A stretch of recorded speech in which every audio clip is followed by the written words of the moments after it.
The immunity of mind, इसकी क्या वाकई में ज़रूरत है हमें? और ये होती क्या है? जैसे हम अपने शरीर का ध्यान रखते हैं, अब जैसे आप मान लो बीमार हो जाते हो तो डॉक्टर्स कहते हैं ना इम्यूनिटी वीक हो गई है, इनकी इम्यूनिटी वीक है, वायरल जल्दी जल्दी लोगों पर असर करता है। तो एकदम से गुस्सा आना, एकदम से लालच का पैदा होना, एकदम से गलत भाव का हमारे भीतर आना, इसका मतलब है कि हमारे माइंड की इम्यूनिटी डाउन है। हम खुश नहीं रह पाते, हमारे मन पर कब्जा किसका हो गया है? नेगेटिव थॉट्स का। कोई अच्छी चीज़ भी हमें सोचना है तो हमारा माइंड बुरी खबरों की तरफ, नेगेटिविटी की तरफ पहले दौड़ता है। होता है ऐसा? दैट मीन्स कि the immunity of my mind is weak. जैसे कहते हैं ना कि शरीर जल्दी जल्दी बीमार हो रहा है और डॉक्टर कहते हैं कुछ अच्छा खाओ पियो, न्यूट्रिएंट्स लो, कुछ विटामिन्स लो। तो तुम पर असर नहीं होगा छोटे छोटे वायरस का बार बार बुखार आना, सर्दी जुकाम लगना, खांसी हो जाना, जरा जरा सी बात पे हाथ पैरों का दुखना, सब होता है। तो ऐसे ही फिज़िकल लेवल पर अगर दुनिया भर में वायरसेस हैं, बैक्टीरियाज हैं जो हमारे लिए ख़राब हैं, तो माइंड के लेवल पर भी हैं कि नहीं? वो कौन से वायरस है? मान लो आप अपने घर में बैठे हो, आपकी वाइफ ने या आपके हस्बैंड ने या और किसी ने नेगेटिव बात कर दी किसी के बारे में। अगर आपकी माइंड की इम्यूनिटी स्ट्रांग है तो आप ध्यान नहीं दोगे, आप अगले को भी समझाओगे कि छोड़ो ना, अपने को क्या करना किसी के घर के बारे में या किसी के बारे में। हमारी इम्यूनिटी वीक है माइंड की, तो हम उसके साथ इन्वॉल्व हो जाते हैं कि हाँ वो तो है ही ऐसा, उनके यहाँ तो होता ही ऐसा है, वो तो बुरा आदमी है। अब इम्यूनिटी ऑफ माइंड कैसे हमारी स्ट्रांग होगी वो हम सीखेंगे। तो ये प्रश्न सबसे पहले खड़ा होता है कि क्या लाइफ मेरे प्रति अनफेयर है? हमारे साथ कुछ भी बुरा होता है ना, वैसे तो संसार में अच्छा बुरा कुछ भी नहीं है, जो होता है होता है। तो हमारे मन में प्रश्न खड़ा होता है कि जीवन तो मेरे प्रति अनफेयर ही रहा है, हमेशा मेरे साथ ही होता आया ऐसा। आते हैं विचार कभी ऐसे, या ये विचार आ जाता है कि भाई मैं ही क्यों, मेरी तो सहेली, मेरे तो दोस्त या मेरा वो फला रिश्तेदार तो बहुत सुखी है, मैं ही क्यों ऐसा। फेयरनेस एंड अनफेयरनेस दोनों दुनिया में है। अब मेरे जैसे लोग तो कहते हैं कि भाई सब कुछ होता है, जीवन होता है तो सब कुछ होता है, इसलिए न फेयर न अनफेयर जैसी कोई बात है, ऐसा है ही नहीं। पर हम अक्सर कहते हैं, देखिए एक एग्जाम्पल से हम शुरुआत करते हैं इसकी। बाहर गुलाब के पौधे लगे हुए हैं, है ना, गुलाब खिला है, आप गुलाब के पौधे पर देखते हैं, फूल आपको आकर्षित करता है, पर उसके कांटे आकर्षित करते हैं क्या? नहीं करते। कितने कांटे हैं एक पौधे पर? बहुत सारे। फूल कितने आते हैं? 1 2 3 4। तो क्या रोज़ बुश पर लगा हुआ रोज़ ये शिकायत करता है कि मेरी तो क्या ज़िंदगी, ये कांटों में ही पड़ा रहता हूँ। करता है क्या?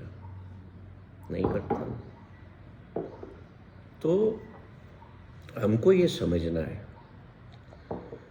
कि जिस तरह से एक अंधेरे कमरे में सूर्य की एक किरण, सूर्य की ओनली वन रे ऑफ सन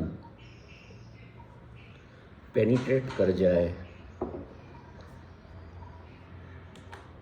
तो प्रकाश होने लगता है।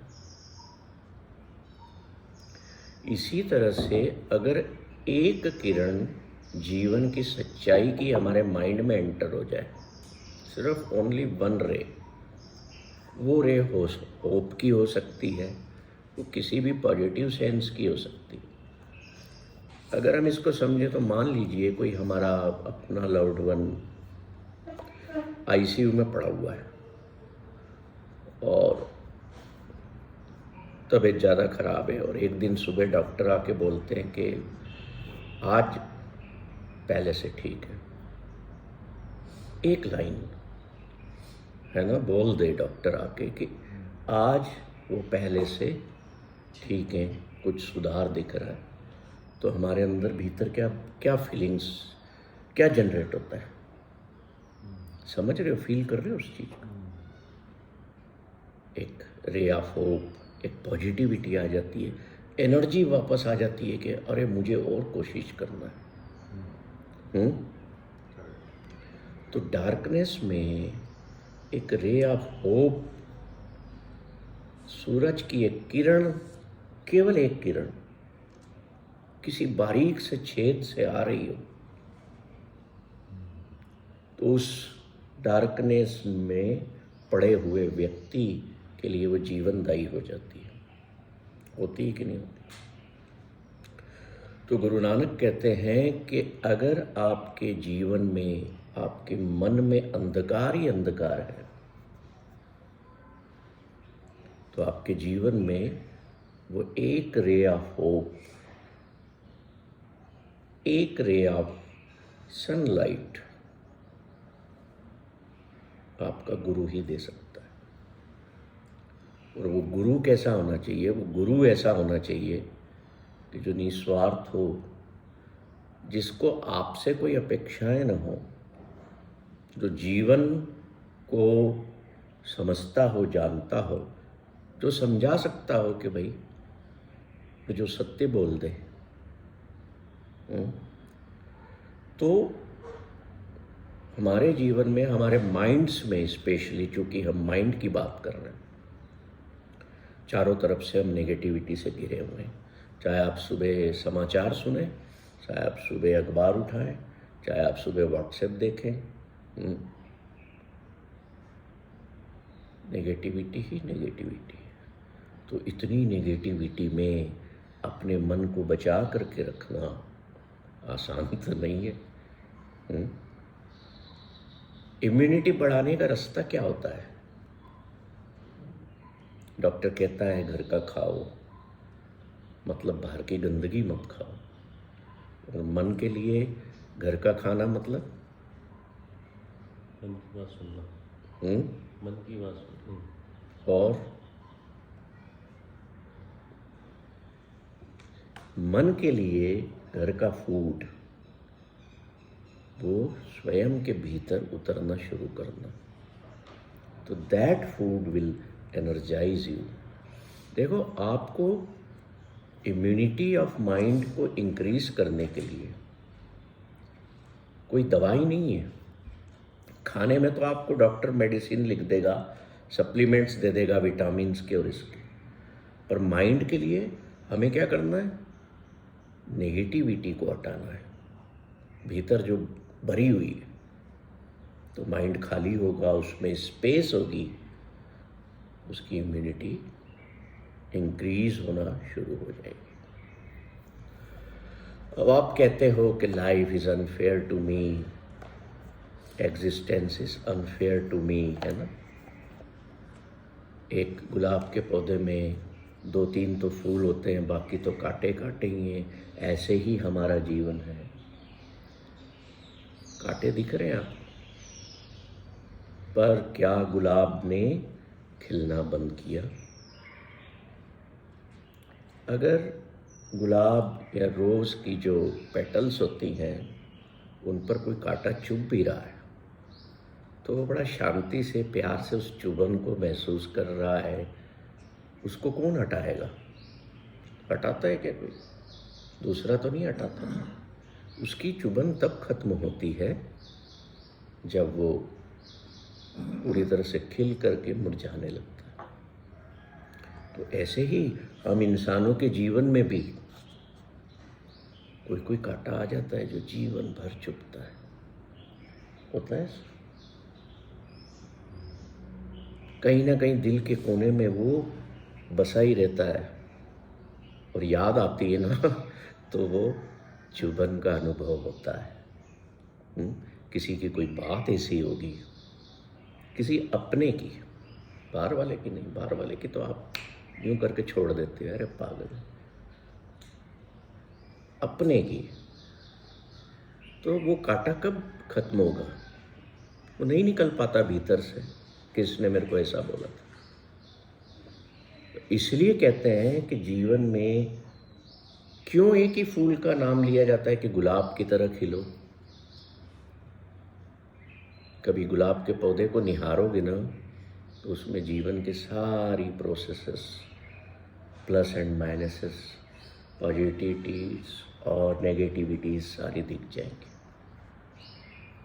अभी जाओगे ना वापस इस सेशन के बाद तो एक पौधे को थोड़ी देर निहारते रहना।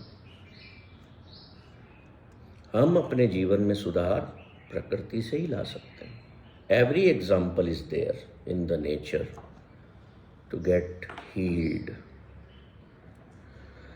एग्जिस्टेंस और लाइफ इज नॉट अनफेयर। आज से इस बात को दृढ़ निश्चय कर लो कि जीवन मेरे लिए कभी भी अनफेयर नहीं हो सकता और ये फेयर भी नहीं है, इन दोनों के जैसा नहीं है। तो फिर क्या है बस। आप जिंदा हो तो हो। कैसे प्रूव करूं कि आप जिंदा हो? कोई कहेगा चिमटी खोड़ो, कोई कहेगा श्वास चल रही है, कोई कहेगा धड़कन चल रही है, कोई कहेगा जी बात तो कर रहा है अगला, कोई मतलब 50 तरह की बातें। But are you really alive in the world?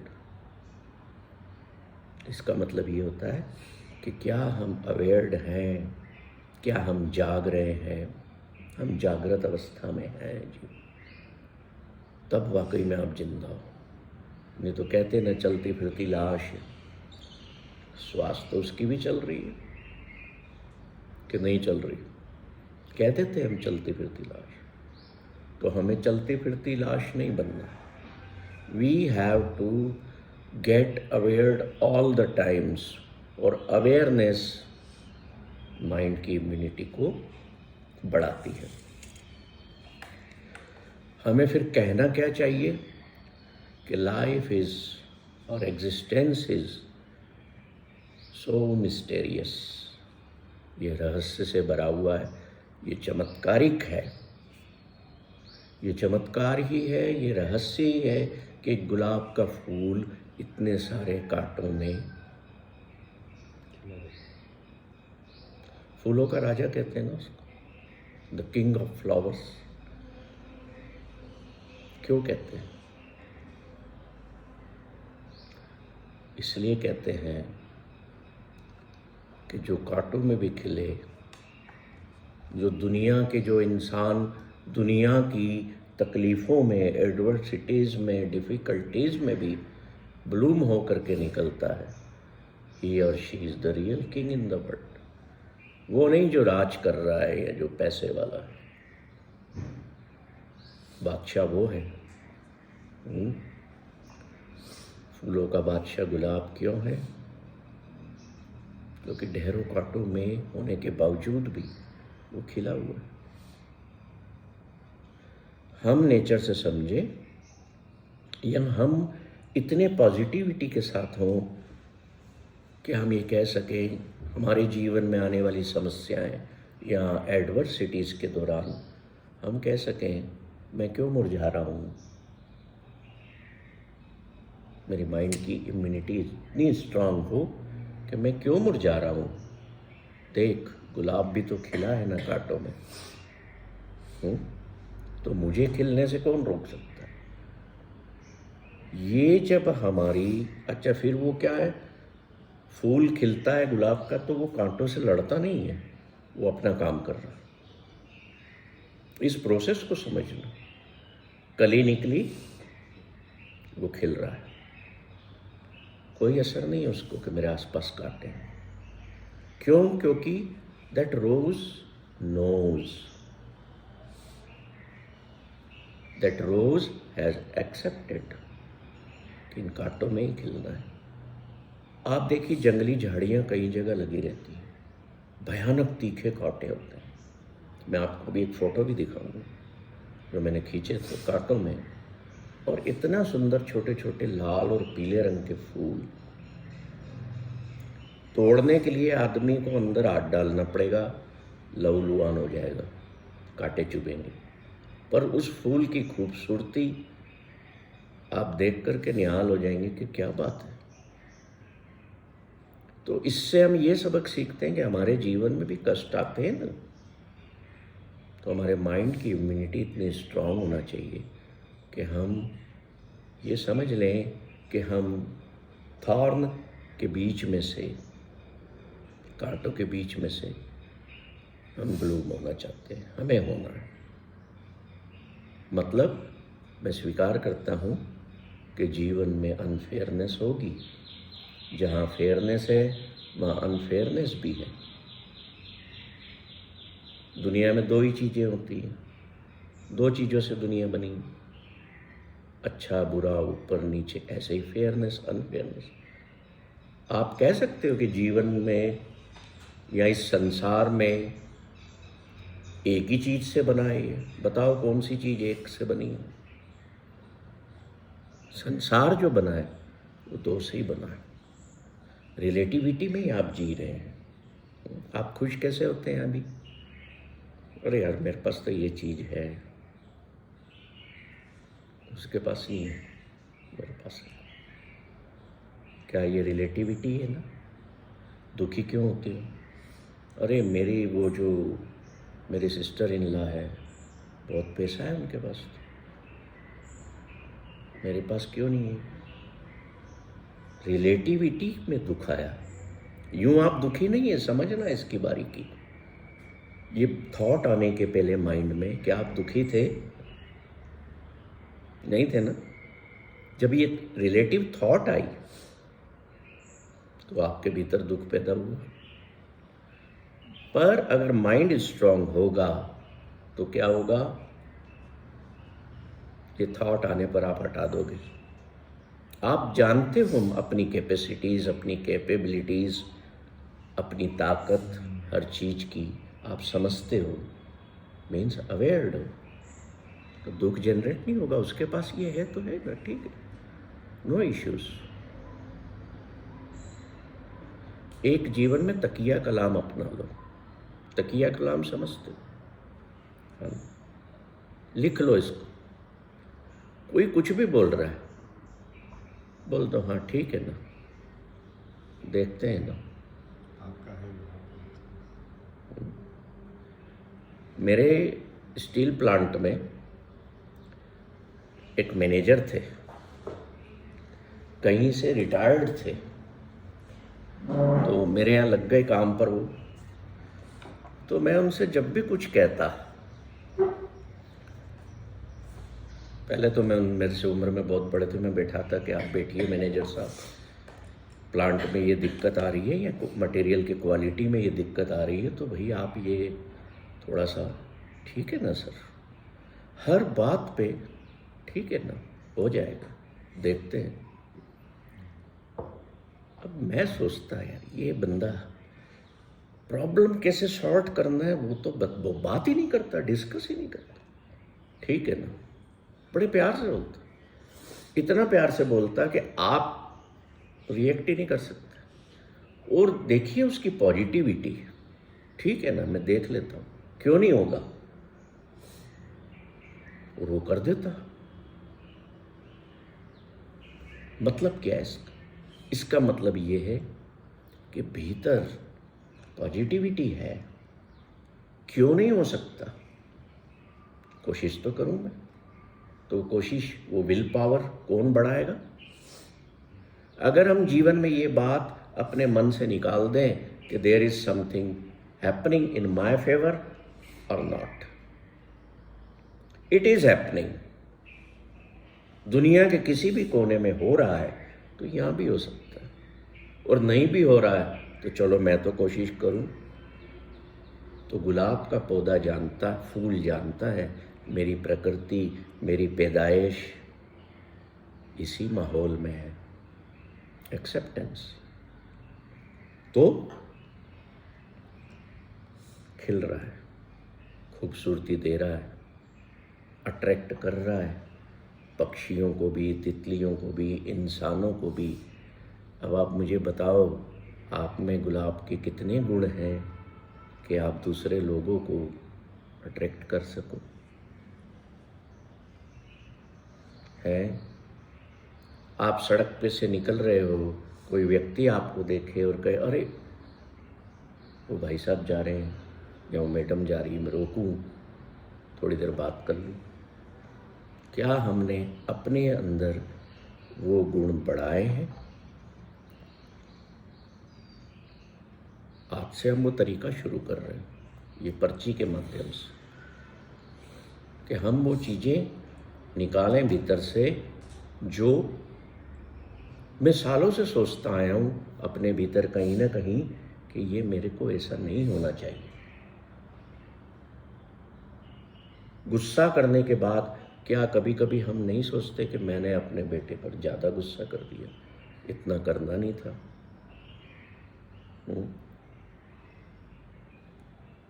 Aware रहो। बच्चा कुछ गलत भी करके आया है ना, तो yes, human beings are made to be mistaken और टू डू मिस्टेक। कौन सा इंसान है जो गलती नहीं कर सकता? क्या हमने अपने जीवन में नहीं की गलतियां? हमने भी बहुत की होंगी, हम भूल गए।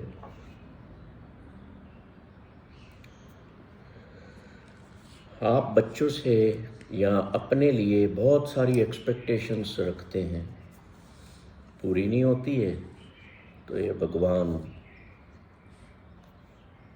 मेरी तो सुनता नहीं है, या जीवन मेरे प्रति कितना बेकार है, कितना क्रूर है जो मेरे साथ ये हुआ, बहुत अनफेयर है जो मेरा डिवोर्स हो गया या मेरे डेथ हो गई। All these things, all the negative questions arise in our mind due to poor immunity of our mind. ठीक उसी तरह जैसे बीमारियां बार बार आती हैं शरीर में due to poor immunity of our health और बॉडी।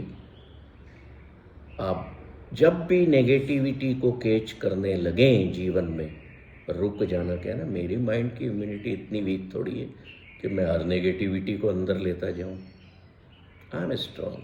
क्यों बच्चे को कहते हैं स्ट्रॉन्ग बनो? शरीर से नहीं, उस वक्त आप कह रहे हो माइंड से। पापा हर चीज का हल निकाल देते हैं। बच्चा कहता है ना, माय पापा इज स्ट्रॉन्गेस्ट। मैं पापा से कहती हूँ 2 मिनट में इसका रास्ता निकाल दो। क्यों कहती है बच्ची कि अपने पापा से, क्या मेरे पापा, मेरे डैडी तो स्ट्रॉन्गेस्ट है? क्योंकि उनकी बॉडी की इम्यूनिटी तो अपनी जगह है ही, उनकी माइंड की इम्यूनिटी स्ट्रॉन्ग है। तो हम अपने जीवन की प्रॉब्लम सॉल्व करने के लिए अगर किसी के पास जाते हैं तो क्यों जाते हैं वहाँ? क्योंकि you are holding the pure immunity of mind, और अगला जो है उसकी इम्यूनिटी ऑफ माइंड जो है वो हायर है आपसे, वो हायर एनर्जी पर बैठा है माइंड की, तो आपको सुकून मिलता है, आपको अच्छा फील होता है। नहीं तो क्यों जाओगे किसी के पास, है ना? लाइफ इज अनसर्टन, अनप्रेडिक्टेबल, पता है आपको, तो फिर फेयरनेस और अनफेयरनेस कहाँ से आ गई, सवाल ही नहीं उठता। लाइफ इज मिस्टेरियस, तो फिर अनफेयरनेस और फेयरनेस कहाँ से आ गई? किसी ने मुझसे कुछ छीन लिया जीवन में, या एग्जाम्पल के तौर पे आपके घर पे बच्चे हैं, एक बच्चा किसी टॉय के साथ खेल रहा है, पड़ोसी का बच्चा आया, उसने वो खिलौना छीन लिया। आप देख रहे हो, ऐसे बच्चा आप देख रहे हो कि इस लड़के ने मेरा खिलौना छीन लिया है और मेरी मम्मी और मेरे फादर कुछ बोल नहीं रहे, तो आपको क्या लगेगा कि मेरे प्रति कितनी अनफेयरनेस है लाइफ, मेरी कोई सुन नहीं रहा, मेरी कोई मदद नहीं कर रहा, है ना? तो कोई चीज हमसे छीन ली जाए, या हम निराशा में आकर के कंक्लूजन निकाल लें किसी चीज का कि मैं तो ऐसा ही हूं, मेरे को तो कोई पसंद नहीं करता है ना? हम बड़ी बड़ी जल्दी, कोई भी थॉट प्रोसेस होती है, कोई भी कुछ भी होता है, हम कंक्लूजन्स निकाल लेते हैं। निकाल लिया आपने निराश होकर के कंक्लूजन, तो वो आपकी इम्यूनिटी को वीक करता है, माइंड की इम्यूनिटी को वीक करता है। तो हमारी कोशिश ये हो कि हम आने वाली नेगेटिविटीज़ को कम से कम, जो जीवन में आ रही हैं, उनको माइंड में स्टोर करने की को रोकने की कोशिश करें। आएगी तो सही, माइंड का काम है, वो नेगेटिविटी पर ज़्यादा फोकस्ड होता है, क्योंकि आसपास ही सारी नेगेटिविटी है। एक लेवल की नेगेटिविटी आई तो माइंड उसके प्रति इम्यून हो जाएगा कि अरे ये तो होता रहता है। देखो, माइंड के लेवल्स को समझना। मान लो आपकी कॉलोनी में किसी की डेथ हो गई, न्यूज़ आई, आप पर असर नहीं हुआ, हाँ ठीक है, होता रहता है। जाना है, संस्कार में जाएंगे, उठावने में जाएंगे या भोग में जाएंगे, जिसमें भी जाएंगे, वो आएंगे। कोई नेगेटिविटी आई, you took this thing as normal. अब किसी अपने के साथ ऐसा हुआ, लेवल बढ़ा नेगेटिविटी का माइंड पर, तो क्या हुआ? मैं एक्सेप्ट नहीं कर पा रहा हूँ। क्यों नहीं कर पा रहा हूँ? क्योंकि उस चीज को मैंने अपने भीतर एक्सेप्टेंस के जोन में लिया ही नहीं, जैसे किसी और की मृत्यु को ले लिया था। अगर एक्सेप्टेंस जोन माइंड का बड़ा होगा, हम कहते हैं ना, पिछले सेशंस में भी कहा था आप लोगों को कि जो माइंड का जो इवोल्यूशन है वो बहुत ज़रूरी है। मीन्स माइंड को बड़ा स्वरूप दिया जाए, आकाश जैसा, तो उससे क्या होगा? हमारी इम्यूनिटी स्ट्रांग रहेगी, बड़ी रहेगी। दुनिया में होने वाली नेगेटिविटीज़, आने वाले हमारे पर नेगेटिविटी के प्रकोप हम पर असर नहीं करेंगे। और एक ही रास्ता है माइंड की इम्यूनिटी को बढ़ाने का, वो है evolution of your mind. Means make your mind just like sky. आपको कभी कभी कोई कहता है ना, बड़ा दिल करो, तुम तो ऐसा मत सोचो, तुम तो ऐसा मत करो। क्या मतलब होता है उसका? उसका मतलब ये होता है कि तुम संकीर्ण मत बनो, तुम चीज़ों को कंप्रेस मत करो। संकीर्णता में सबका नुकसान है, ज़्यादा तुम्हारा है। बड़ा दिल करो, तो उसका मतलब यही है, मेक योर माइंड और evolved in a big shape. सीमितताओं में मत रहो। अभी हम 5 सीमितताओं की बात करेंगे कि हम 5 माइंड की कौन सी ऐसी लिमिटेशंस हैं जो हमारी इम्यूनिटी को बनने नहीं देती। नंबर 1 नोट कर लेना।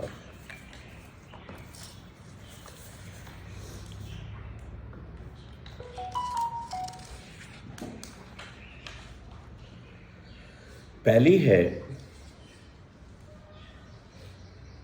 इसे मिस्टेक समझ लो या इसे लिमिटेशन समझ लो, लिमिटेशन ऑफ आवर अंडरस्टैंडिंग समझ लो। पहली है कि आई एम डूइंग एवरीथिंग।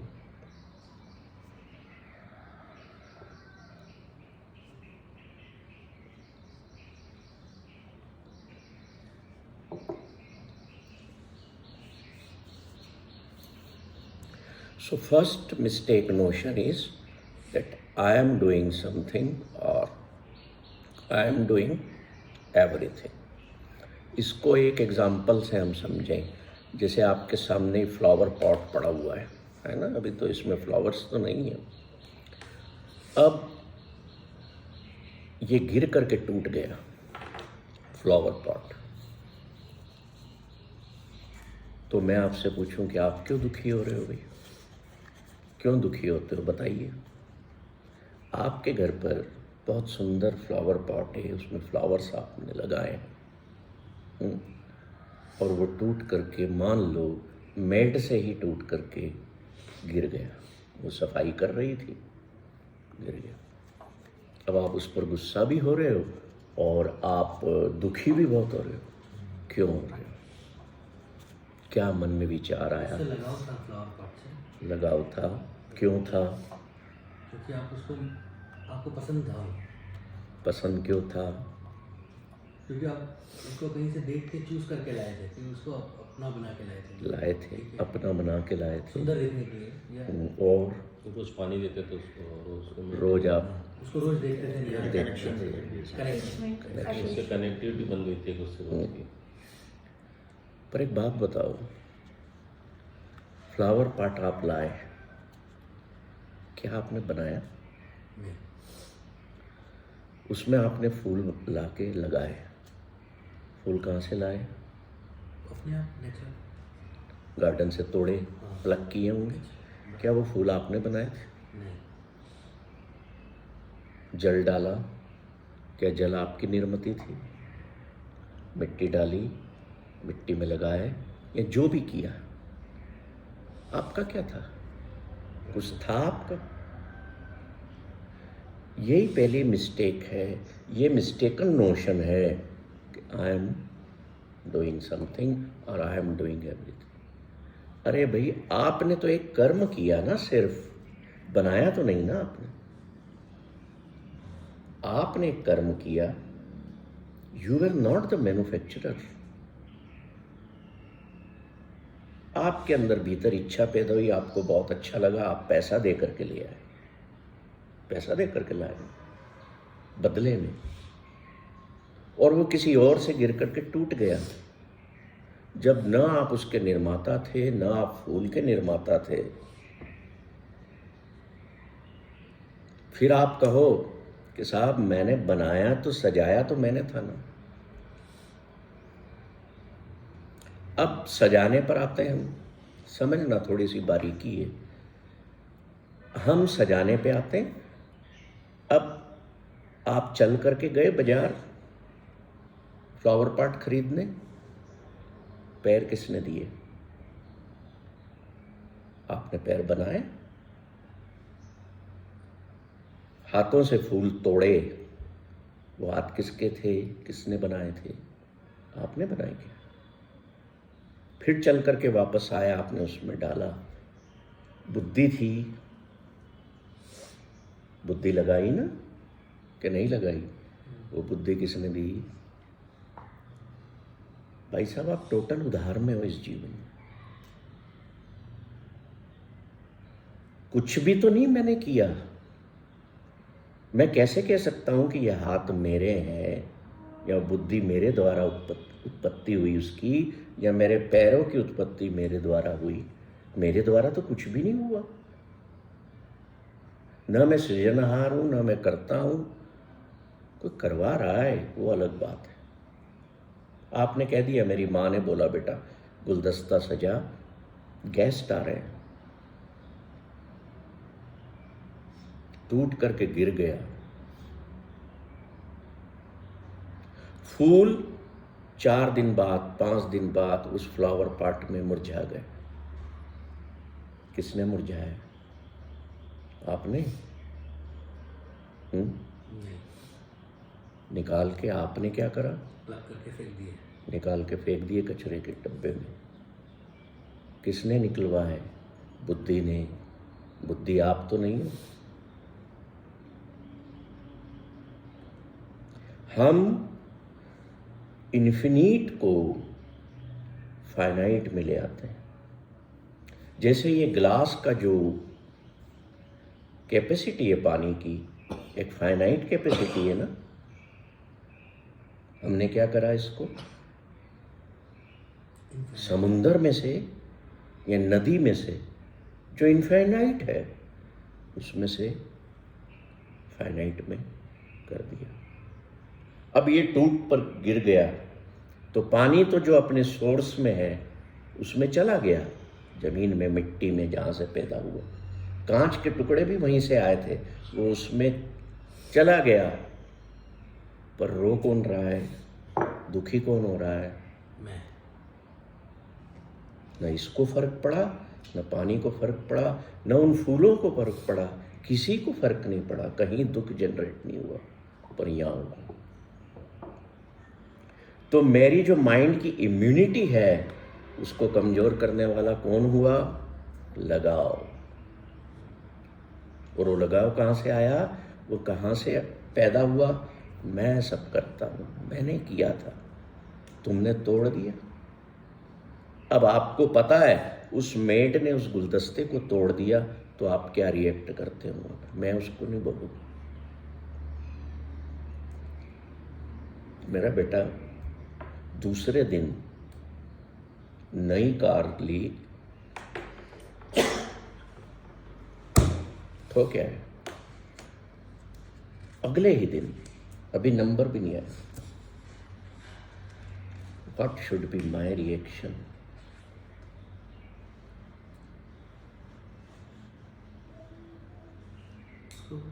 हो गया।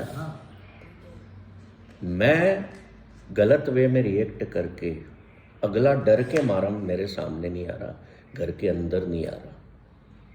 What should be my job? तो क्यों बैठा है भाई तू? हाथ पैर भी टूट सकते थे, वो तो नहीं टूटे ना। मर भी सकता था, ऐसा हुआ तो नहीं ना, शुक्र है उसका। मेरे माइंड की इम्यूनिटी स्ट्रांग इतनी होना चाहिए कि मैं हर होने वाली नेगेटिव या बम्बार्डिंग को भी मैं पॉजिटिव वे में देखने की क्षमता रखूं। बीमा है ना गाड़ी का, हो जाएगी। सड़क पे चलोगे तो एक्सीडेंट पॉसिबल है, हवा में उड़ोगे एक्सीडेंट पॉसिबल है। First accept in your mind before sitting in aeroplane और in your car that it might happen, हो सकता है। एक्सेप्टेंस होगा तो न उतर के जिसने पीछे से ठोका उसको गाली दोगे, न खुद के दिल में दर्द दुख होगा।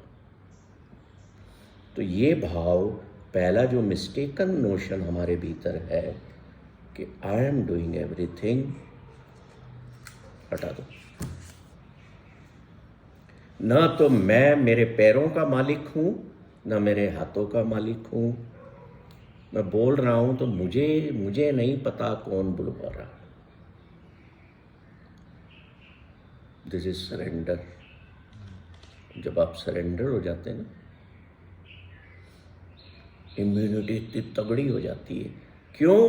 क्योंकि वो क्या कहता है सरेंडरनेस में, वो जाने जिसने बनाया था उसी ने तो ले लिया। फूल फ्लावर फाट आपने बनाया था, टूट गया, आपने ही तो ले लिया, तो अब दुखी क्यों? नंबर 2, जो मिस्टेकन नोशन है, जो हमारी माइंड की इम्यूनिटी को वीक करता है, वो है वॉट एवर आई सी, जो मैं देख लेता हूँ या देखता हूँ उसी को सत्य मान लेता हूँ। What ever I see that alone is truth. ये मिस्टेकन स्टेटमेंट है। मैंने देखा, आप कहोगे कि संसार में न्याय तो विटनेस से ही होता है कि हाँ साहब मैंने देखा था इसको मर्डर करते हुए। हम जो देखते हैं ना जीवन में, हमारी कैपेबिलिटी कितनी है आँखों की, ये आँखें देखती हैं ना। अगर मैं कह रहा हूँ कि हम देखते हैं, मीन्स कौन देख रहा है? आँखें देख रही है। इस स्टेटमेंट में आप कंफ्यूज्ड हो सकते हैं कि मैंने जो देखा मैं उसी को सत्य समझता हूँ। ऐसा नहीं है। Truth may be beyond that you are seeing capacity. मान लीजिए आप एक कार चला रहे हैं और आपकी सामने देखने की क्षमता कितने किलोमीटर की है? एक 300-500 मीटर से ज़्यादा नहीं। इससे ज़्यादा नहीं होगी। पर आप जैसे जैसे आगे बढ़ते जा रहे हैं वो 300-500 मीटर एक्सटेंड होता जा रहा है। पर क्या 1 किलोमीटर पर पुलिस खड़ी है आपको रोकने के लिए, या कोई सड़क टूटी हुई है जिससे एक्सीडेंट हो सकता है? आपको पता है क्या? पुलिस 1 किलोमीटर पर खड़ी है और आपकी क्षमता 200 मीटर देखने की है, और आप कह रहे हो कि 200 मीटर पर कोई नहीं है। But beyond that 200 metres there is truth existing that police is standing on 1 kilometre. हमारी क्षमता को कहने का मतलब ये, हमारी देखने की क्षमता को हम सत्य न मान लें। और ये मिस्टेक हम करते हैं। कैसे करते हैं? एग्जाम्पल है कोई आपके पास? बड़ा आसान सा है। आप कई चीजों को सत्य मान लेते हो अपने घर में भी। जैसे किसी से बात कर रहे हैं और वो रिएक्ट कर रहा है आपको, उस मेंटल स्टेट को नहीं समझ के हम लोग जजमेंटल हो जाते हैं कि वो ऐसा क्यों बोल रहा है। देखो,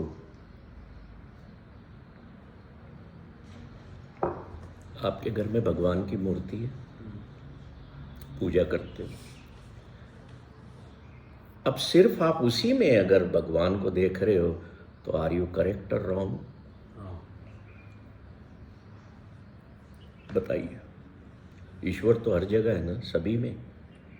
अब कोई कहता है गणेश में ही है, कोई कहता है कि गुरु नानक में ही है, कोई कहे कि कृष्ण की मूर्ति में ही है या बुद्ध की मूर्ति में ही है। मैं चूंकि बुद्ध के प्रति ज़्यादा इंक्लाइंड हूँ तो मुझे ईश्वर उसी में दिख रहा है, वही सत्य दिख रहा है। मूर्ति बनाई किसने? मूर्ति बनाई किसने? तुमने खुद नहीं। और तुमने ही उस ईश्वर को, उस इनफाइनाइट को, इन्फिनिट को, फिर बात वहीं आ गई ना, फाइनाइट में कर दिया। आपने सत्य मान लिया कि एक मूर्ति में ही भगवान है। क्यों भाई, मंदिर क्यों नहीं जाते हो? वहाँ दर्शन करके आ गणेश जी के या किसी और के। क्यों? मैं तो ईश्वर को यहीं से देख रहा हूँ। This nature is God within me, there is God within you, within everyone, within this leaf God is existing.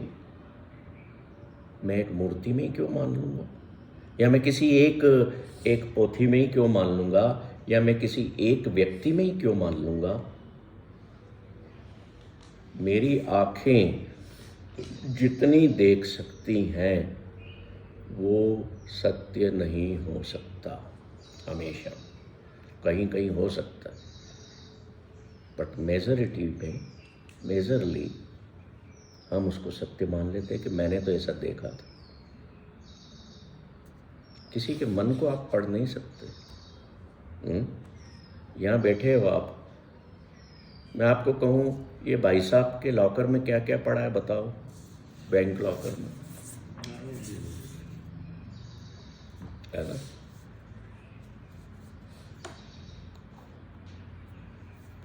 तो हमारी आँखों की लिमिटेशंस के कारण ओमनी साइंस जो है, जो बहुत विशाल है, वो रिड्यूसेस टू लिमिटेड नॉलेज। और लिमिटेड नॉलेज वाले लोग, जैसे कहते हैं ना कि थोड़ा ज्ञान खतरनाक होता है, तो वो आपने लिमिटेड कर दिया है, तो वो दुख देगा ही देगा। परे देखना सीखो कि जहाँ तक वो सामने मुझे दीवार दिख रही है या वो दूर पहाड़ दिख रहा है, इसके परे भी तो कुछ है ना, शायद वो सत्य होगा जीवन का। मेरी इस श्वास रूपी शरीर के परे भी तो कुछ जीवन होगा ना, जो चला रहा है या जो बार बार संसार में नया नया रूप लेके जन्म लेता है। इन भाई साहब के पीछे जो वो पक्षी मैदान में घूम रहा है, ये देख नहीं पा रहे उसको अभी, ये इधर देख रहे हैं। परे जीवन है कि नहीं, है कि नहीं आपके परे भी? हमारी सोच के परे क्या क्या हो रहा है हमें पता है क्या? हम लिमिटेशंस में जीते हैं, और लिमिटेशंस में जीते रहने के कारण हमारे कष्ट और दुख बढ़ते हैं। हमारी माइंड की कैपेसिटी हमने फाइनाइट वे में ले बना रखी। अब जैसे मान लो आपने एक किताब पढ़ ली और आप सोचो कि मैं ज्ञाता हो गया, संभव ही नहीं है। ज्ञाता तो तब आप होगे जब आपने अपने भीतर की किताब को पढ़ा कि मेरे भीतर उठने वाली ये नेगेटिविटीज कहाँ से आ रही हैं, ये कहाँ से जनरेट हो रही हैं। उनको अगर एक बार पढ़ लोगे ना, तो मैं गारंटी देता हूँ कि वो आगे से अंदर आएंगी ही नहीं, आपकी सोच में आएंगी ही नहीं। The next third mistake is or limitation is the load of desires that we carry on our head। इच्छाओं को का भार जो हम लेकर के चलते हैं, और हम जीवन भर एक इच्छा ही बन जाते हैं, फिर हम इंसान नहीं रह पाते। कैसे बन जाते हैं हम एक इच्छा? इच्छाओं का संसार है ना। जैसे मान लो एक मेरे पास मारुति कार है, मारुति 800। पर्पस गाड़ी का क्या है? कहीं जाना है, मुझे पहुंचना है, मेरी एक अपना साधन हो। अब किसी के पास मर्सिडीज बेंज है, दोनों की नीड सेम है, पूरी हो रही है, but the comfort level is different. और उसी कंफर्ट लेवल का आप पैसा ज़्यादा देते हो, ब्रांडिंग का देते हो, कि लोग फिर आप अपने आप को बड़ा दिखाने के लिए उसका पैसा ज़्यादा देते हो, कि लोग मेरे बारे में ये कहेंगे कि देखो साहब कितनी बड़ी गाड़ी में चलता है, सेठ आदमी। पर अगर हम नीड के तल पर सोचें, आपके पास मारुति 800 है तो क्या कमी है क्या आपके पास? बताइए, आपकी नीड पूरी हो रही है? गलती हमारी तीसरी ये है कि हम लोड ऑफ डिजायर्स को इतना बढ़ा लेते हैं, हम उस चक्रव्यूह में फंस जाते हैं। इच्छाओं के चक्रव्यूह में घुसना बड़ा आसान है, पर उस चक्रव्यूह से बाहर आना अभिमन्यु के लिए संभव हुआ था क्या? नहीं हुआ। ऐसे ही हम भी चक्रव्यूह में, इच्छाओं के चक्रव्यूह में फंसे पड़े। बाहर निकलना नहीं आता हमें, क्योंकि वो बढ़ती जा रही हैं, फंसाती जा रही हैं।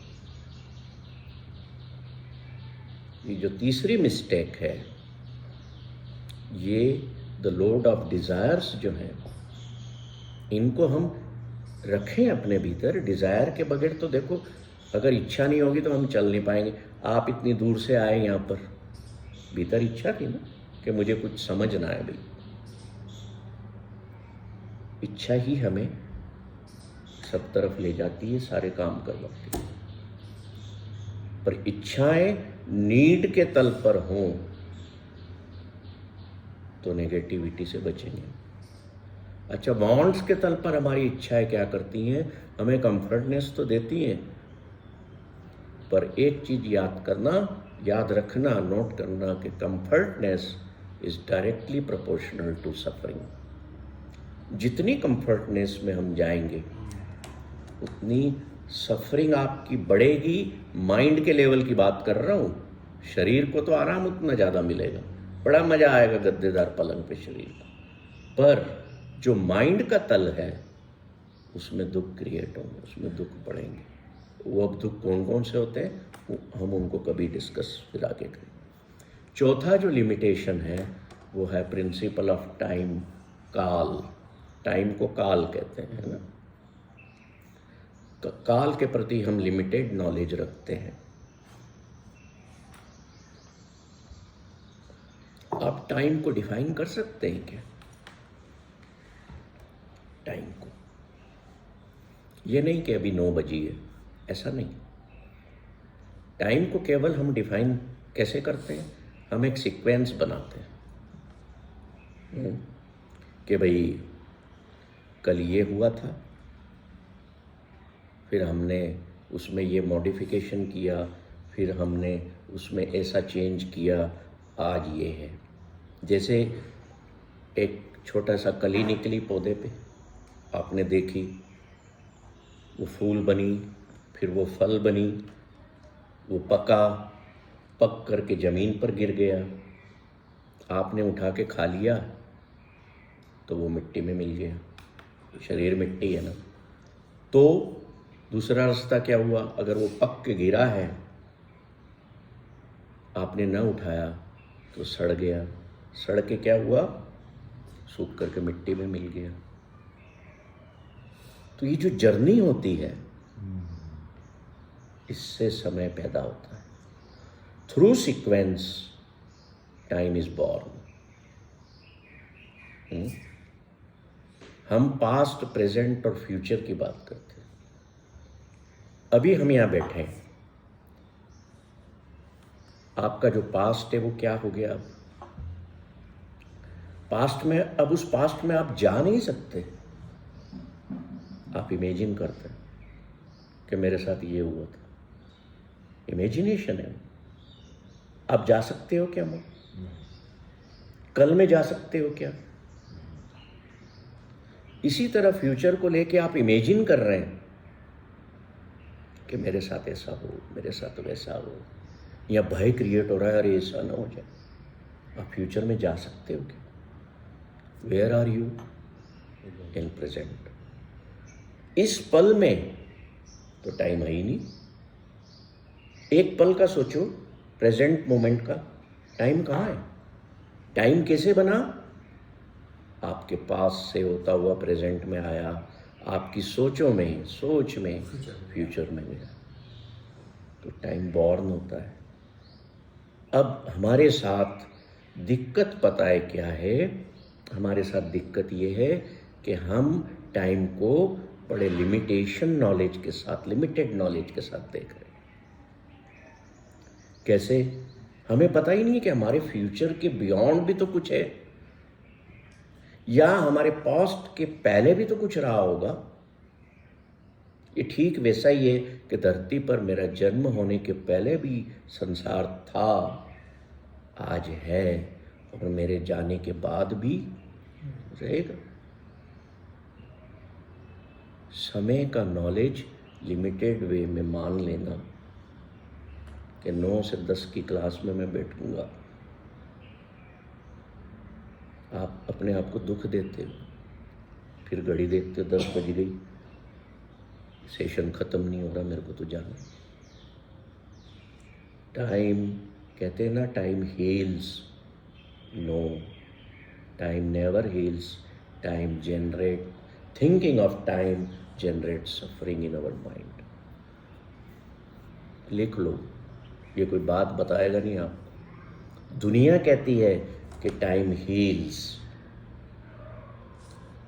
But if we keep our cells in time, suffering will generate, हमारे भीतर से सफरिंग, दुख क्रिएट होगा। मतलब इंसान को पीछे का भी नहीं सोचना चाहिए और आगे का भी नहीं सोचना चाहिए। खुशी पाना है तो सिद्धांत तो यही है, अभी में जियो, इस पल में जीना सीखो। इस पल में टाइम मर चुका है, इस पल में, in this moment time is dead.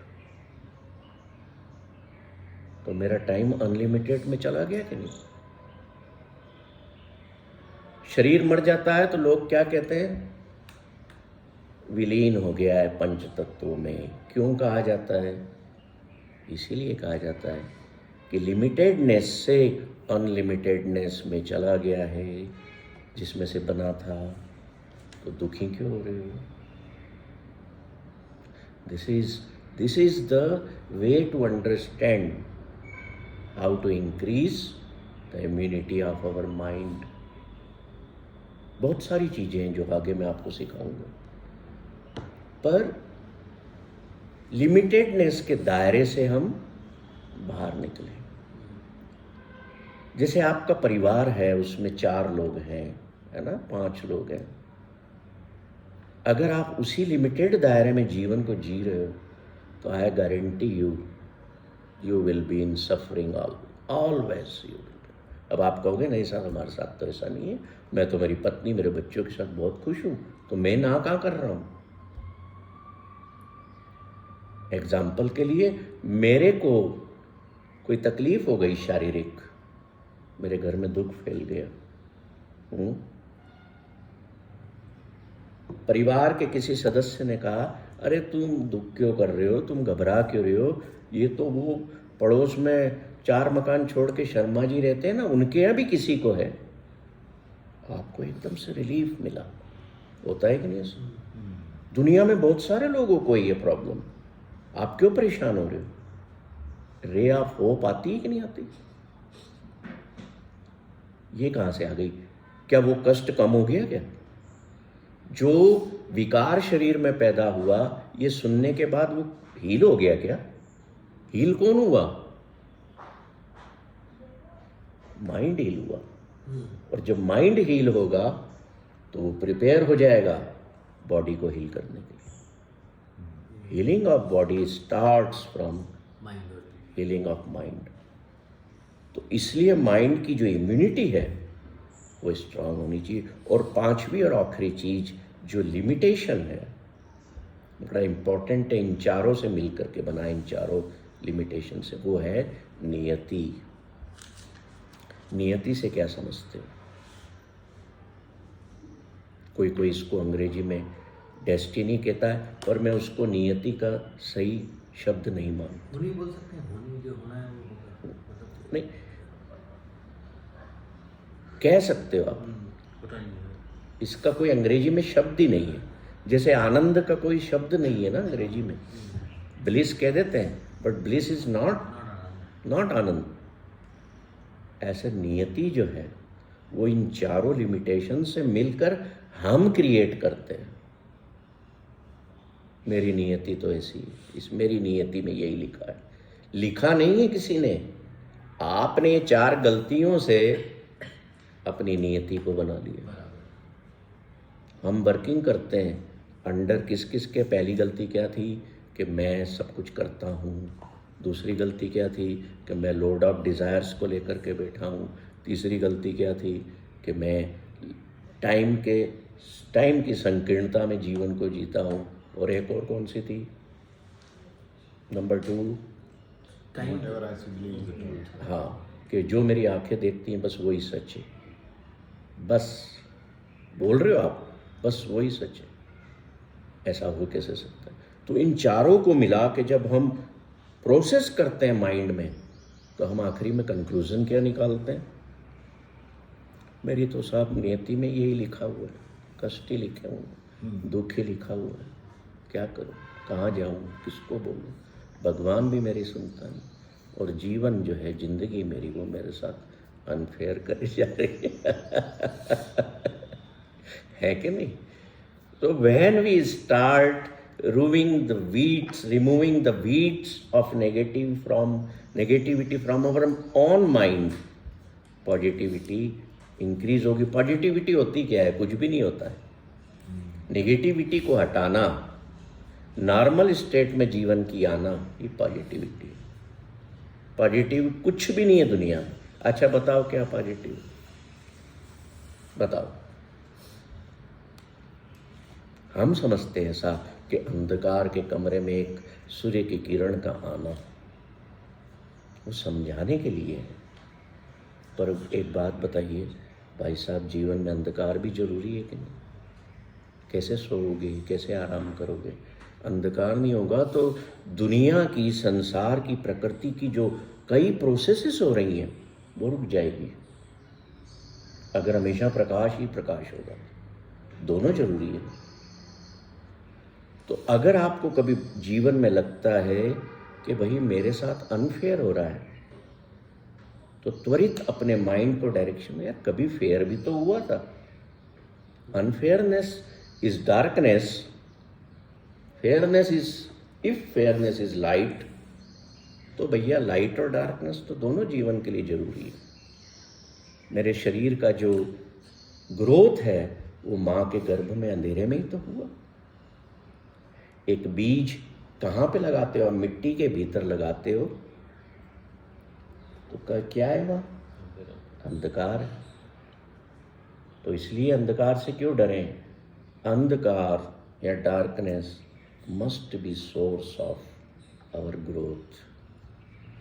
जब तक हमारे जीवन में कठिनाई नहीं आएगी ना, हम ग्रो नहीं कर सकते। बहुत जरूरी है। 4 चीजें होती हैं, सफरिंग, और एक आप समझिए कि हमारी लाइफ में आती है। अब सफरिंग जो है वो इनएविटेबल पार्ट नहीं है, दर्द इनएविटेबल पार्ट है। कि शरीर में दर्द हो रहा है तो वो तो देखो शरीर है तो आएगा। माइंड में सफरिंग का आना हमारे द्वारा क्रिएट किया जाता है। पहले भी मैं ये चीज़ें समझा चुका हूँ। तो suffering is generated by us. Pain is inevitable part of body. Happiness is created by us. पर आनंद को हम क्रिएट नहीं कर सकते, हम ढूंढ नहीं सकते। उसे तो हमें प्रकट करना होता है, मैनिफेस्ट करना होता है अपने भीतर से।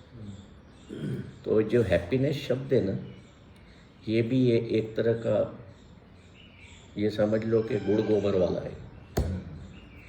इल्यूजन है। हाँ, तो हम बेसिकली, हम देखो बेसिकली जी तो इल्यूजन में ही रहे हैं ना, कि नहीं इल्यूजन में जी रहे हैं। फिर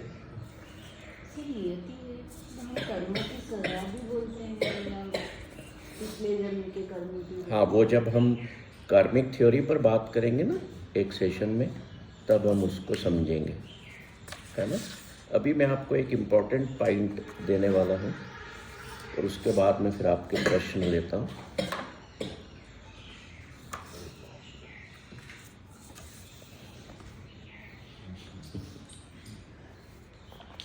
जो जीवन में जो सेपरेशन होता है,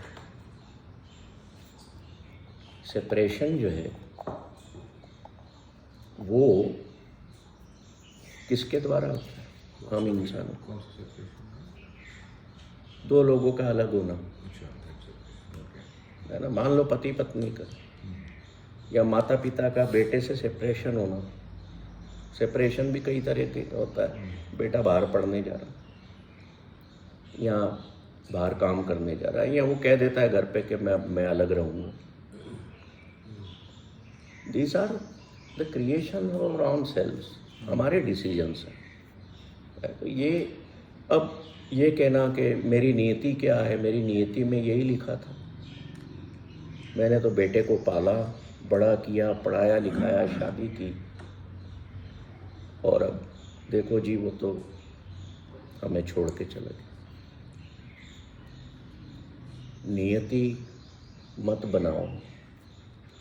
नियति तभी नहीं बनेगी जब हम लिमिटेड दायरे को छोड़ देंगे। छोड़ेंगे कैसे? हम कह दें बेटा है, मेरे पे क्रॉस कर दो, मेरा बेटा मेरे पे क्रॉस कर दो, आप अनलिमिटेड दायरे में। अर्जुन ने मना कर दिया कृष्ण को कि मैं नहीं मारूंगा इन लोगों को, ये मेरे रिश्तेदार हैं, है ना, सुना है ना। तो श्री कृष्ण ने क्या समझाया उसको? नो वन इज योर्स, और तुम भी किसी के नहीं। क्यों भाई? मेरी पत्नी है, अभिमन्यु मेरा बेटा था। अच्छा, अभिमन्यु तुम्हारा बेटा था? चलो आओ, उससे मिलवाता हूँ। तब तक अभिमन्यु मर चुका था। कृष्ण भगवान थे, ले गए अर्जुन को उस लोक में जहाँ पर अभिमन्यु था। अर्जुन देख करके दौड़ता है, गले लगाने को दौड़ता है, ओ मेरे बेटे तुम कैसे हो? अभिमन्यु पीछे हट जाता है, कौन बेटा, तुम कौन हो?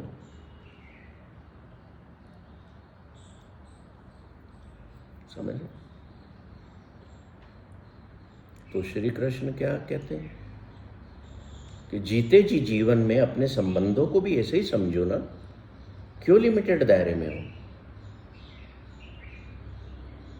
ये पूरी दुनिया मेरा संसार है, यहाँ जितने बच्चे हैं वो मेरे बेटे बेटियां हैं, सबके माता पिता मेरे माता पिता हैं। दायरा बढ़ाओ, अपने छोटे से परिवार का दायरा बढ़ाओ, उसमें दूसरे लोगों को शामिल करो। तो फिर ये जो भावना आती है ना, अभी हमारे एक बीच में सेशन हुआ था, वाई मी, उसमें हमने यही समझाया था कि प्रश्न ही गलत है।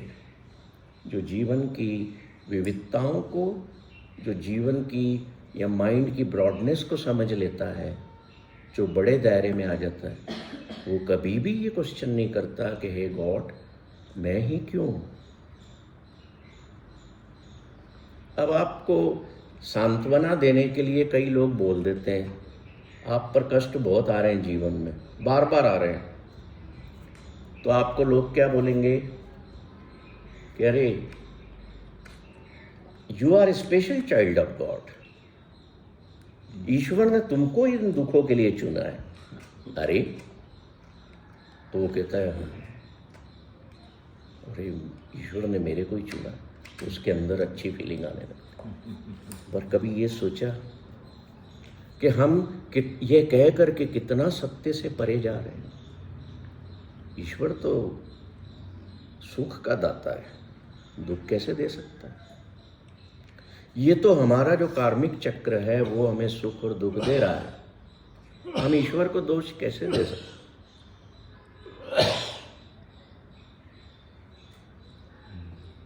तो हम ये प्रश्न करें कि वाई मी, करना ही नहीं। क्योंकि ये जो आपने जो कर्म की बात की ना, वहाँ पर एक कहानी याद आ रही है मेरे को कि फरीद साहब के पास में एक महिला आई और कहती है मेरे जीवन में बहुत कष्ट है, मेरे जीवन में बहुत दुख है, मैं बहुत परेशान हूँ, मैं जीवन जीना नहीं चाहती। तो फरीद साहब कहते हैं मेरे साथ हाथ पकड़ते हैं और गांव की पहाड़ी पर ले जाते हैं उसको, जहाँ से सबके घर दिख रहे हैं। पहाड़ियों के नीचे लोग बसते थे, छतें तो होती नहीं थी, वो समय पुराना। बोलते हैं देख, सबके घर में देख, किसके घर में दुख नहीं है। किसी के यहाँ कोई बीमार पड़ा है, किसी के यहाँ किसी की मृत्यु हो गई है, किसी का कोई खो गया है, किसी के पास भूख के कारण तकलीफ है, किसी के तन पे कपड़ा नहीं है, देख किसके यहाँ दुख है। वो कहते हैं गुरबाणी में कि कोठे चढ़ के देखिया कर कर एहा आग, कि दुख की जो आग है ना वो तो हर घर में लगी हुई है। तो क्यों प्रश्न करते हो कि वाई मी? किसी को कष्ट कम है तो किसी को ज़्यादा है। अब एक बात समझ लेना डेप्थ वाली है, कष्ट न कम होता है न ज़्यादा होता है। It depends on the immunity of your mind. Immunity of mind हमारी टॉलरेंस पावर को बढ़ाती है, क्रिएट करती है, विल पावर को बड़ा करती है। विल पावर बड़ी होगी ना, टॉलरेंस पावर माइंड की बड़ी होगी, इम्यूनिटी माइंड की तगड़ी होगी, तो बड़ा सा बड़ा कष्ट भी छोटा सा लगेगा। कष्ट कोई छोटा है बड़ा नहीं होता, कष्ट तो कष्ट है। अभी मैं आपको सुई चुभाऊं, चुभेगी, बड़ी कील चुभाऊं चुभेगी, चुभन तो दोनों में। तो कष्ट को भी कहना कि मैं बहुत बड़े कष्ट में हूँ, मैं बहुत बड़े दुख में हूँ, भगवान तो थोड़ा थोड़ा दे देता, इतना क्यों दिया तेने? पहली बात तो ये, भगवान दे ही नहीं रहा किसी को। बड़ी क्लियर कट गुरु नानक की फिलोसॉफी, वो गुरु ग्रंथ साहब में कहते हैं कि सतगुर सबना दा भला मनाइंदा तिसदा बुरा क्यों हो। कि सतगुरु जो होते हैं, जो ईश्वर होते हैं, वो तो सबके भले के लिए काम करते हैं। This whole creation, this whole nature is working towards the healing of the all creatures on the earth. कैसे? अभी आपको लग रहा है, किसी ने बोल दिया आपके मीठी नीम लगी है, जाओ ना यार इसकी 5 पत्ती रोज पान की तरह चबाया करो, देखो बहुत सारे न्यूट्रिएंट्स आपको मिलेंगे। कड़वी नीम लगी है, इसकी 2 पत्ती खाली पेट सुबह ले लेना, ये आपकी शुगर लेवल को कंट्रोल करेगी। हीलिंग ही हो रही है ना। कोई मान लो बिल्ली है, मैंने देखा कैट, उसका हाजमा खराब है, तो क्या कभी आपने बिल्ली को घास खाते देखा? हाजमा खराब होता है ना तो घास खाने लगती है और फिर उल्टी कर देती है, सही हो जाती है।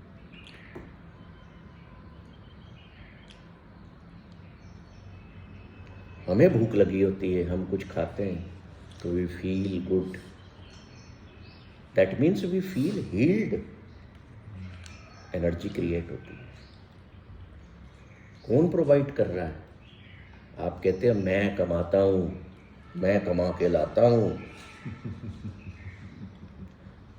ठीक है साहब, आप खेती करते हो, अगर आप कर रहे हो तो जाओ, ईश्वर जब आपकी फसल बड़ी करेगा तो मैं ईश्वर को बोलूँगा, ईश्वर अब तू रुक जा, आगे तू दाना मत बनाना। इस व्यक्ति जो बोलता है कि मैंने फसल उगाई, मैंने गेहूँ उगाई, इसको दाना बनाने दे। बना सकते हो? लिमिटेड दायरे से बाहर आओ। हर भाव में आपके भीतर से ये चीज निकल करके आना चाहिए, मैनिफेस्ट होना चाहिए। ईश्वर, प्रकृति तेरी देख कितनी सुंदर चीज, जाओ ना प्रकृति के पास। ये शहतूत का पेड़ लगा है, इस पर सेवफल तो नहीं लग रहा है, क्या अर्थ है इसका? ये बात कहने का कि जामफल के पेड़ पर आम नहीं लगते, क्यों हमें कहा जाता है? सोचा कभी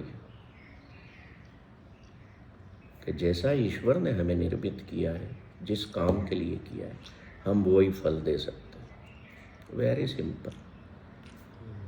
तो कष्ट और दुख, अब बोलोगे नहीं भैया मैं तो ये जामफल के पेड़ पे मैं तो आम लगाऊंगा, मैं करके बताऊंगा, लगे रहो, जब कष्ट ही पाओगे ना, दुख ही पाओगे। तो हु क्रिएटेड कष्ट फॉर हिमसेल्फ?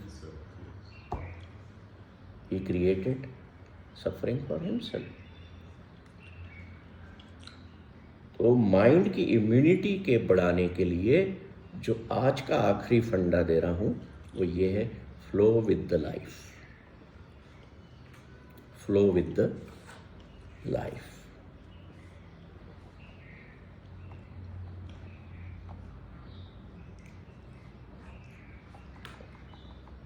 जीवन जिस तरह से बहता है वैसा हम बहें, अपने जीवन को चलाएं, माइंड की इम्यूनिटी तगड़ी होती जाएगी, उसमें एक्सेप्टेंस आएगा, उसमें कंपेशन आएगा, उसमें फॉरगिवनेस आएगा, सब कुछ आ जाएगा।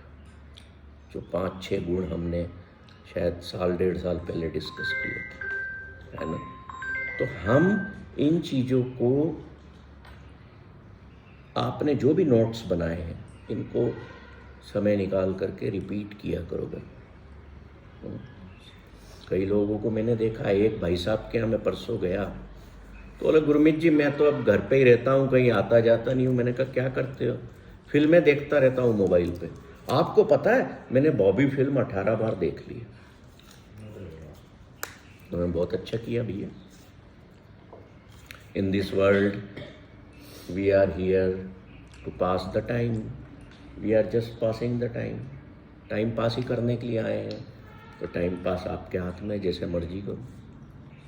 बस वो जो आपकी मर्जी जैसे करो वहाँ से सुख और दुख जनरेट होता है, और कहीं से जनरेट नहीं होता। अभी आपको हम बोलूँ भैया भाई साहब वो सुख पड़ा है, जाओ उठा लो, या इधर दुख पड़ा है उठा लो, है क्या ऐसा?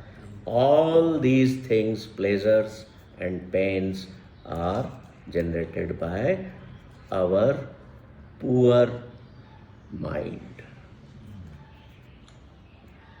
जैसे शरीर कमज़ोर हो तो उसको बीमारियां लगने लगती है ना, वैसे ही अगर माइंड कमज़ोर होगा तो परेशानियां लगती रहेंगी, बढ़ती रहेंगी। एक चिट्ठी है, इसमें लिखा है मैं जीवन में झूठ बोलना कम करूँगा। ये आपकी किसी की नहीं है। क्यों लिखा है? क्योंकि झूठ बोलना बंद करोगे तो फ्रीडम मिलेगी, जीवन में आज़ादी मिलेगी, आज़ाद हो जाओगे। सच का रास्ता ऐसा है। एक बार क्या हुआ, हम इस सेशन को इस कहानी से समाप्त कर देंगे। एक बार क्या हुआ, एक ना बड़े सेठ ने तोता पाल रखा था, पालते ना पिंजरे में, और उसको सिखा रखा था कि तेरे को मैं इशारा करूं तो तेरे को ये बोलना है, एक बोलूं तो बोलना सेठ जी घर पे हैं, 2 का इशारा करूं तो क्या बोलना है, सेठ जी घर पर नहीं है। क्यों ऐसा करवाता था सेठ? इसके अलावा उसको कुछ नहीं बोलना तोते को। और घर के बाहर बरामदे में अब सेठ जी देखते कोई पैसा लेने वाला आ रहा है तो उसको 2 का इशारा कर देते, और देने वाला आ रहा है तो 1 का इशारा कर देते। अब एक आया फकीर वहां पर, उसको न कुछ लेना था न कुछ देना था। तो अब चूंकि तोते को इतनी अकल आ गई थी कि फकीर भी मांगता है कुछ दे दे अल्लाह के नाम, दे रहा था कि ना होता है ऐसा। तो तोता बोलता है सेठ घर पर नहीं है, सेठ घर पर नहीं है। 3-4 बार रिपीट करता है, आप देख लेना किसी सीखे हुए तोते को, 3 बार बोलता है। तो फकीर कहता है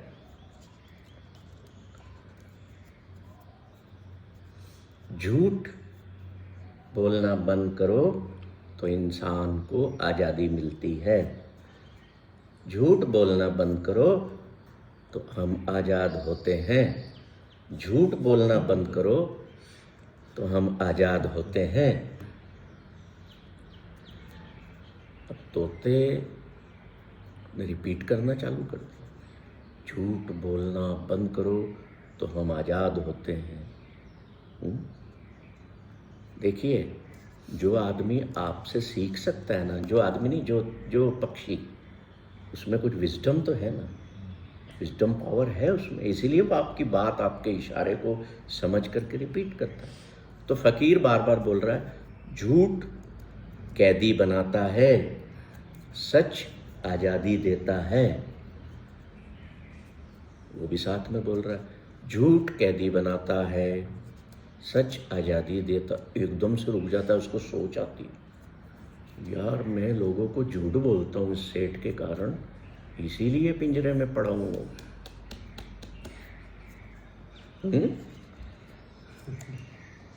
तो बोलता है यार मैं झूठ नहीं बोलूँगा, अब मैं झूठ नहीं बोलूँगा।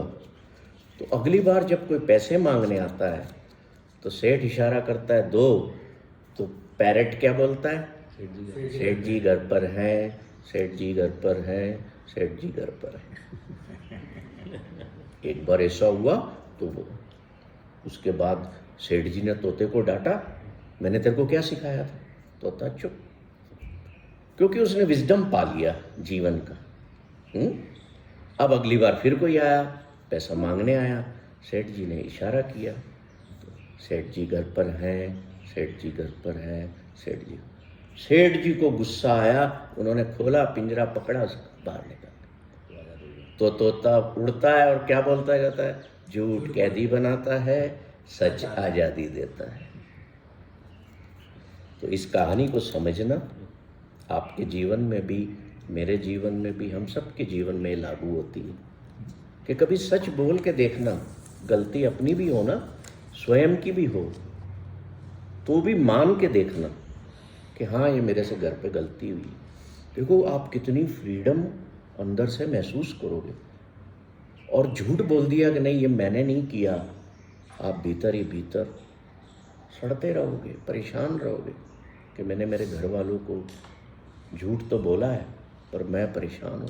बस वो जो झूठ अगर आप सच बोल दोगे ना तो जो माहौल है वो भी खराब हो जाता है। जो एटमॉस्फेयर तो खराब हो जाता है ना। आपने सच बोल दिया, अब सामने वाले को झूठ सुनना था और आपने सच बोल दिया, फिर वो आपकी मतलब, तो वही तो प्रोसेस है सुधार के जीवन में। आपकी हैप्पीनेस तो इंटैक्ट रही ना, आपने सच बोल दिया। ये बात सही है। तो मुझे तो कोशिश ये करना है कि मेरी हैप्पीनेस किसी तरह से किल ना हो। बराबर। हाँ भाई, मैंने अपनी पत्नी को बोला आज मेरे से गलती हो गई है, मैंने किया है, उसको बुरा लग रहा है, मुझे दिख रहा है कि काश मेरा पति बोलता कि नहीं मैंने नहीं किया, तो वो खुश होती। पर उसकी जो हैप्पीनेस गई है वो क्षणिक समय के लिए गई है, थोड़े से। वो ताकत उसको कुछ समय बाद, कुछ दिनों बाद मिलेगी कि मेरे पति ने कितना बड़ा सच मेरे सामने स्वीकार किया, तो मैं उसकी गलती माफ करती हूँ। फॉरगिवनेस का जो प्रिंसिपल है वो यही कहता है, क्षमा कर दो, कोई बात नहीं, कम से कम तुमने क्षमा किया है ना, तो तुम्हें तो शांति मिलेगी मिलेगी, अगले को मिले ना मिले। तुम क्यों अपनी पीस ऑफ माइंड खराब करते हो? तुम क्यों अपनी हैप्पीनेस किल करते हो?